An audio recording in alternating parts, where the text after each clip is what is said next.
So, I think this needs to be said, since it seems like the whole course of hell is set on fire. But in Jeremiah 35, in verse 2, it talks about the Rechabites, and they're the utmost part south of the city of peace. And in the verse, it talks about to offer them a drink and for them to drink, and meaning case ending.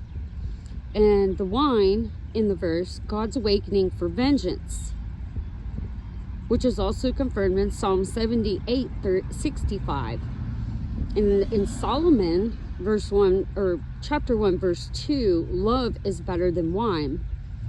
In efference is fermenting, gassing to make alcohol from the sugars. That's why an excess of drinking is not good.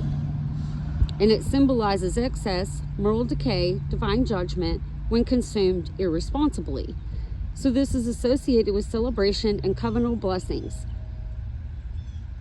Well, the blessing is removed when it is no longer in the Father's will because you disobeyed, and it's given unto the new people that choose God as a group. And it's because of all the things that you did, and you received those blessings and were celebrating and had no trials or tribulations, that you did things in the dark thinking God couldn't see you for selfish gain. But yet he's all in all, so he sees all. In verse 9, it talks about the seed, and that word is zara, is a sowing, seed, offspring, symbolizing potential and future growth. Zara is the importance of spiritual sowing, where teachings and faith are spread to yield spiritual growth and blessings. So we plant, Apollos, meaning destruction, Apollos waters, then God gets the increase, what we see today. And Apollos waters, it's not necessarily just meaning water, it means destruction. It can be good or bad. Sometimes seeds of doubt can get in planting, making one question if they are really helping. Make no mistake, God's will is to bless. And then he laughs and shows you a sneak preview of the increase he gets in return. Because it's not for ourselves, it's for everybody else. So we can't see the forest for the trees. And never question what God can do, for he can do the impossible. Not man, God. In verse 15, it speaks of sending servants to warn of turning away from their evil way, amend their ways and their doings, and go not after other gods to serve them, so they can remain. And from what I get from this, the tornadoes upright, standing, not moving, going in a circle. It's literal where they're destroying themselves by trying to catch their own tail. And it will utterly destroy them. And we're warning them to stop because they're destroying themselves and they're not hearing us because of pride.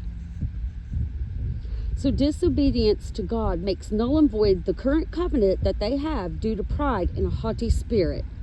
For when conceived, the haughty spirit, it equals the fall. It's no longer blessed. And a new kingdom is born in a day, a nation. And that's why the people are gathering, seeking refuge from their exile. So if you think about Israel, as they call it today, Yisrael, Yis in Strong's 2479, strength, power, might, God's power. Ra in Strong's Hebrew 7200, Ra'ah is appear, approve, gaze, experience, shew, look face to face. In El, in Hebrew Strong 410, El, God, mighty one, the Almighty, the one true God. Like El Shaddai, God Almighty. El Elyon, God Most High. So in the monolistic belief in a one and all-powerful God is mono, meaning one, alone, or single, versus polytheistic traditions of surrounding nation, man's tradition, which means many. And that goes so deep on many meanings.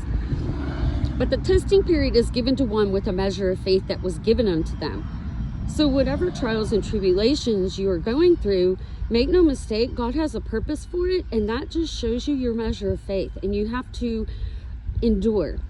Just like Jacob wrestled with the messenger, and when the light was coming, commanded to be blessed in Genesis 32:26. And breaking down this verse, it says, then the man said, which is to say, speak, or utter, let me go, is to send forth, stretch out one's hand, dispatch a message. For, because that surely, indeed, it is daybreak, to climb, ascend, to bring up, to offer. And then I think the word was put together because the second part of that word didn't have a word written, but it means dawn and daybreak. So to be black, the dispelling evil. In other words, the darkness leaves. And if you've ever noticed when the sun first comes up, how it gets a little bit darker and the temperature drops about a degree or two, and then it comes back up when the sun breaks over the horizon. But Jacob replied, which means to be told, to be said, to be called, to avow.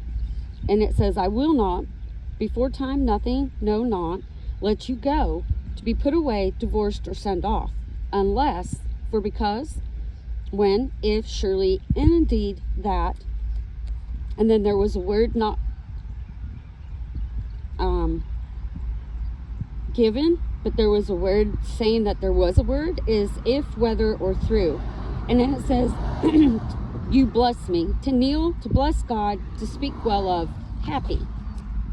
Well, the answer in verse 28 is because, if, when, but rather, therefore, through.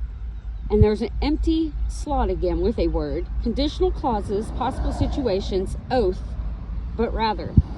And to have, or you have struggled, is to contend, have power, persevere. Reminds me of enduring by your measure of faith. With, beside, turn, or toward, in spite of, God, mighty power.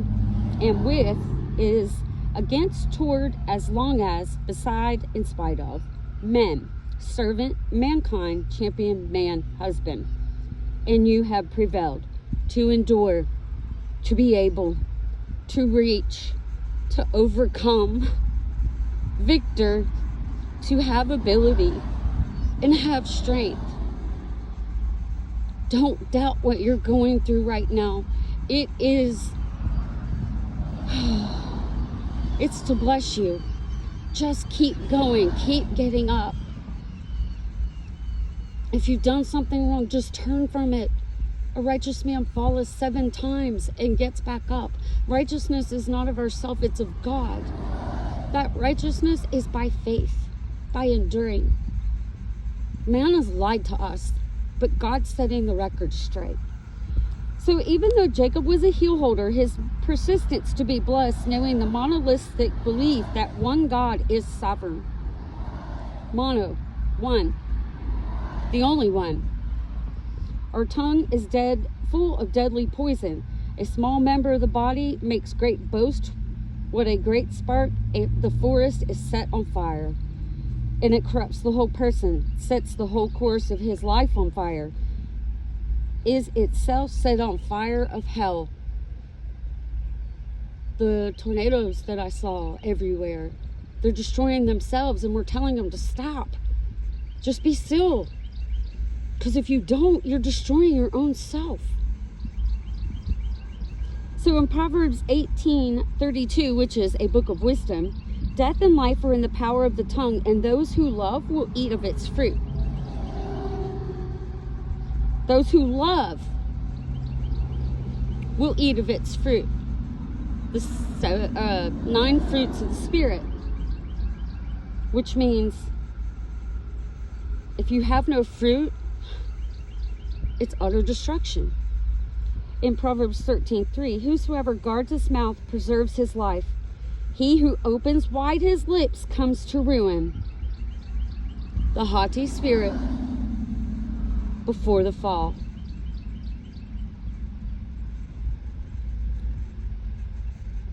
So what I'm getting out of this,